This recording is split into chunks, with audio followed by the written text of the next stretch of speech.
국민의힘 얘기로 계속 이어가 보겠습니다. 오늘 또 중요한 일이 하나가 있죠. 국민의힘 추경호 의원에 대한 체포 동의안 표결이 잠시 후에 국회 본회의에서 진행됩니다.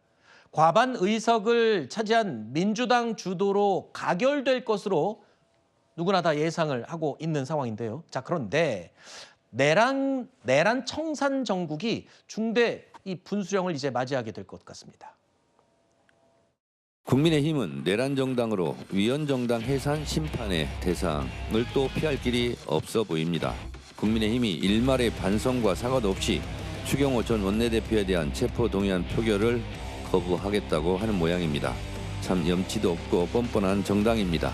반성과 사죄가 없는 자에게는 남은 것은 법적 처벌과 책임뿐입니다. 오늘 본회의에 추경호 전 원내대표에 대한 체포 동의안이 상정됩니다. 거대 여당은 이번에도 힘으로 가결을 밀어붙일 것입니다. 46년 전과 똑같은 나비 효과가 다시 일어날 것입니다. 이것은 단순한 가결이 아니라 이재명 정권의 생명을 단축하는 정권 몰락의 트리거가 될 것입니다. 이제 곧 12월 3일이 됩니다. 계엄 딱 1년이 되는 날이죠. 자, 이날을 앞두고 민주당은 국민의힘을 향한 공세 수위를 최대치로 끌어올리고 있습니다. 정당 해산 심판을 거론하고 있죠. 여러 번 얘기를 했었는데 점점 더 목소리가 커지고 있습니다. 자, 그리고 또 이번에는 한 가지 더 야당이 취할 수 있는 마지막 국회에서의 방법, 필리버스터. 이것 또한 제한하는 법을 추진하고 있습니다. 거대 야당의 전방위적인 압박 속에 국민의힘이 할 수 있는 카드가 한 장도 없어 보입니다. 저게 이제 그 모든 게 다 결합돼서 일어나는 현상인데, 그러니까 이 사안의 옳고 그름을 떠나서 어쨌든 의석 구도도 민주당이 압도적으로 많고요. 그다음 국회의장께서도 그렇다면 수기 과정을 통해 위해서 어느 정도 주문을 하고 좀 시간을 끌어주시고 해야 되는데 국회의장께서도 그럴 의사가 별로 없어 보이시고 대통령께서도 국회 운영에 대해서 사실상 관심이 없어 보이시고 그렇기 때문에 이런 지경에 이른 거죠. 따라서 사안이 국민께 이득이 되고 이득이 되지 않고를 떠나서 또는 그 사안에 대해서 민주당이 관여하는 것이 이게 이익 집단처럼 보이는지 여부를 다 떠나서 그냥 원하는 대로 다 하고 있어요. 그렇기 때문에 현재까지 이 상황에 이르렀다고 보여지고, 그러니까 국민들이 그 국내심에 대한 지지를 보내지 않는 이유 중에 하나는 물론 뭐 계엄에 대한 입장 표명 이런 것도 있을 수 있겠지만 또 하나는 무력감이에요. 무력화, 그러니까 무기력. 도대체 할 수 있는 일이 없는 거죠. 물론 네. 저희 책임입니다만은 사실은 야당의 존재 이유는 어쨌든지 간에 여당을 견제해야 됨에도 불구하고 네. 못하고 있는 게 현실입니다. 왜냐하면 대화의 상대를 인정하지 않고 있고 대화 상대가 되지 않기 위해서 여러 가지 국회법 규정된 것들을 이용하려고 해도 다 막고 있어요. 아까 말씀 주신 필리버스터, 저게 24시간만 저희가 보장을 받았거든요. 24시간 지나면 종결 동의를 할 수 있기 때문에 그것도 못 주겠다는 거예요. 그러니까 24시간도 아깝다. 그래서 24시간도 60명이 참여하지 않으면 60명이 듣고 있지 않으면 당신들 그거 못한다라고 법을 개정하겠다는 거예요. 자, 이 정도로 뭔가 그 야당이나 기타 국민의 다른 의견은 전혀 무시하고 본인들의 독단으로 가는데 그 독단의 내용이 컨텐츠가 만약에 국민의 이익에 반할 경우에는 어떻게 하겠다는 겁니까? 네. 도대체 이해가 안 되는 부분이 있는 거죠.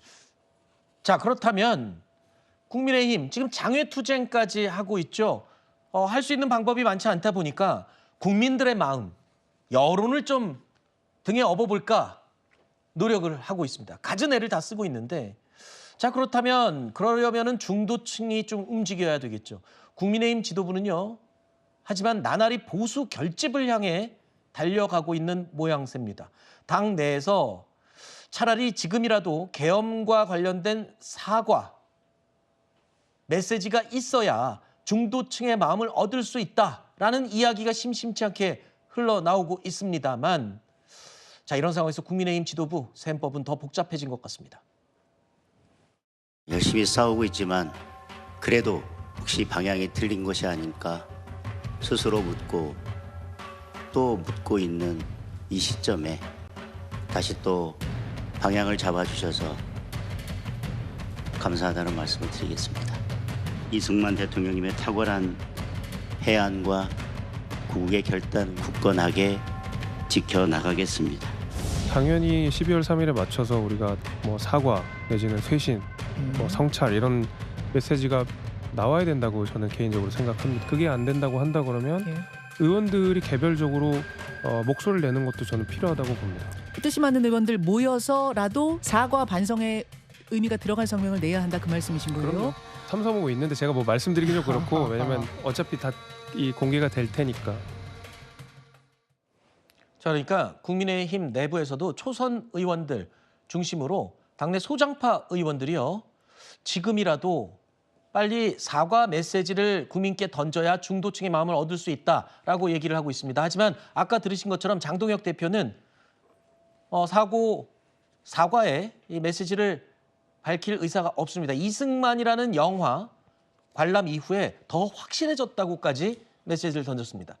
자, 그러자 소장파 의원들이 이 계엄 날짜에 맞춰서 아예 따로 메시지를 내겠다고 하네요. 뭐 그게 필요할 수도 있죠. 그럼 뭐 소장파 의원들이나 의원들 각각의 소신대로 행동하는 건 맞는데 문제는 이제 지도부 입장에서는 그렇게 간단해 보이지는 않는 게 있어요.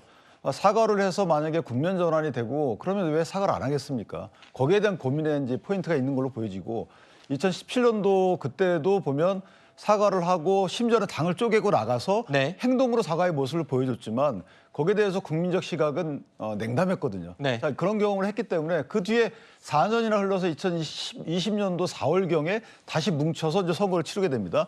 그런 이제 기존의 역사에 대한 검토도 있었을 거고 또 하나는 민주당이 사과가 어떤 영향을 미칠 것에 대해서 방해를 하는 건 당연하죠. 네. 내일 TV에서 이 내란 재판에 대해서 중계가 됩니다. 그러니까 민주당은 내란 그 정당 해산을 하겠다고 저렇게 엄포를 놓고 있고요. 이런 상황에서 사과를 한다고 해서 국민적으로 그 사과하는 만큼의 어떤 시각 변화가 있을 것인가? 그것보다는 오히려 민주당을 막기 위한 여러 가지 야당으로서 역할을 조금 더 할 수 있는 방안을 강구하는 게 맞지 않겠느냐. 네. 그래서 저는 사과가 언젠가 나올 겁니다만은 네네. 기본적으로 추경호 원내대표에 대한 영장 심사가 다 끝난 뒤에 나오더라도 나오지 않을까 이런 생각을 합니다. 알겠습니다. 사과의 메시지를 글쎄요, 시기적으로 판단해서 낸다. 이런 걸 또 어떻게 받아들일지도 궁금합니다. 여론이 어떻게 움직일지요.